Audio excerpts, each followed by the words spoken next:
What the science says now about what does work is comes mainly from motivational psychology. And motivational psychology is really quite interesting. Much of it was in response to behaviorism, and that's if you impose the structure on the individual in recovery and sort of tell him or her what to do. That's called behaviorism. Motivational psychology is very important because it's actually shown that if the person doesn't internalize the behaviors and truly believe them, then really they aren't going to have too much effect. And so, one of the big issues in motivational psychology, developed by two of the top people in the field, Edward Deci and Richard Ryan, was this idea of self-determination. So people will continue on with actions, do things if they've internalized it, if they truly believe that this is the best thing for them. So this becomes a very important part of any aftercare program, to get the individual intimately involved so that they can take ownership of it. And so this idea of being client-centered, maybe we don't tell them that you must show up to this office to have this meeting. Maybe if they could figure out how to get recovery in their own environment. Maybe if they could, be the author of this recovery, this aftercare plan.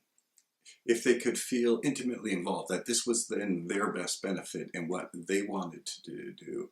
According to Richard Ryan and Edward Deci, and actually motivational psychology, this is really the key piece, to have what's known as intrinsic motivation.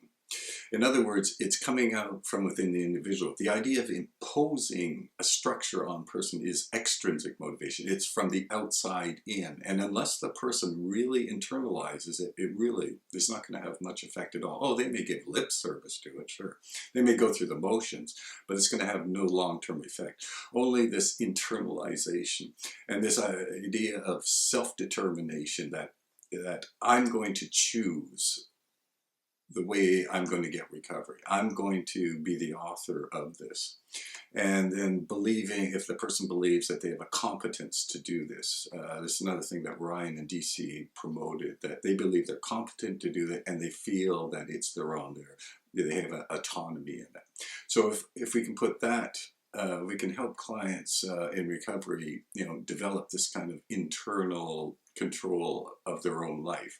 But this seems to have the best effect. And as I said, Ryan and DC's research seems pretty clear on this point.